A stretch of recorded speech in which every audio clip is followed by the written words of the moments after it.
Hello everyone, আসসালামু আলাইকুম। আজকে তৈরি করে দেখাবো পাকা আমের ম্যাঙ্গো স্কোয়াশ।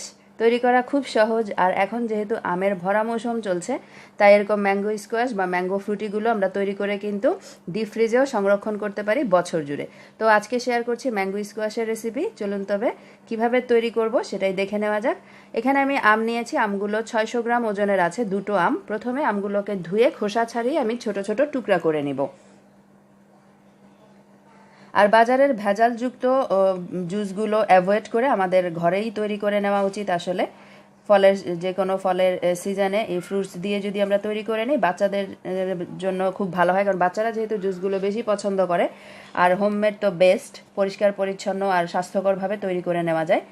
এই যে আমগুলো আমি কেটে টুকরা টুকরা করে নিয়েছি, এখন একটা ব্লেন্ডারের জগে নিয়ে নিলাম।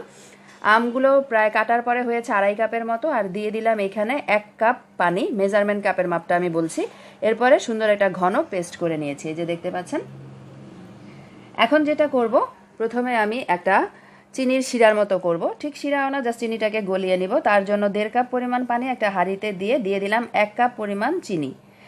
এই আমগুলো খুব মিষ্টি ছিল, তাই 1 কাপ পরিমাণ চিনি যথেষ্ট। আপনাদের ক্ষেত্রে আম যদি টক হয়, চিনির পরিমাণটা কিন্তু বাড়িয়ে দিতে হবে। এখন চিনিটাকে গলে যাওয়া পর্যন্ত অপেক্ষা করতে হবে। যে দেখতে পাচ্ছেন, শুকানোর দরকার নেই পানিটা, জাস্ট চিনিটা গলে গেলেই হবে। চিনিটা গলে যাওয়ার পরে এতে সেই ম্যাঙ্গো পিউরিটা আমি ঢেলে দিলাম। এখন একটা হুইস্ক দিয়ে খুব সুন্দরভাবে নেড়ে নিচ্ছি। এতে করে কিন্তু খুব সহজেই চিনির শিরাটার সাথে ম্যাঙ্গো পাল্পটা মিশে যাবে। মিশাতে সুবিধার জন্য আমি হুইস্কটা ইউজ করলাম। চুলা রাসটাকে হাই হিটে রেখে এখন খুব সুন্দরভাবে এটাকে জাল করে নেব 10 থেকে 15 মিনিটের জন্য। এই যে দেখতে পাচ্ছেন, এতে বলক চলে এসেছে। আমি প্রায় 3 থেকে 4 মিনিট পরে এতে দিয়ে দিলাম 1 টেবিল চামচ পরিমাণ লেবুর রস। এতে করে চিনিটা আর ক্রিস্টালাইজ হয়ে যাবে না। আর আরও 5 মিনিট জাল করে নেওয়ার পরে দিয়ে দিলাম 2-3 ফোঁটা food colour, yellow food colour আমি দিয়েছি কালারটা সুন্দর আসার জন্য।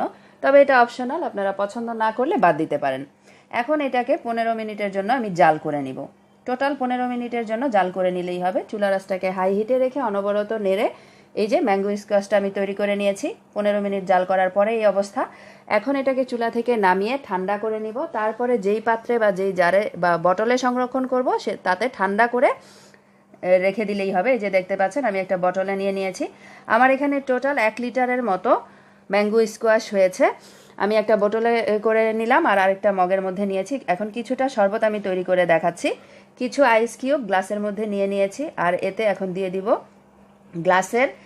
একটা গ্লাসের 3 ভাগের 1 ভাগ পরিমাণ ম্যাঙ্গো স্কোয়াশ আমি দিয়ে দিলাম, আর বাকি 2 ভাগ দিয়ে দিব ঠান্ডা পানি।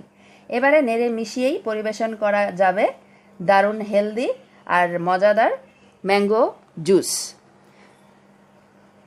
ব্যাস হয়ে গেল।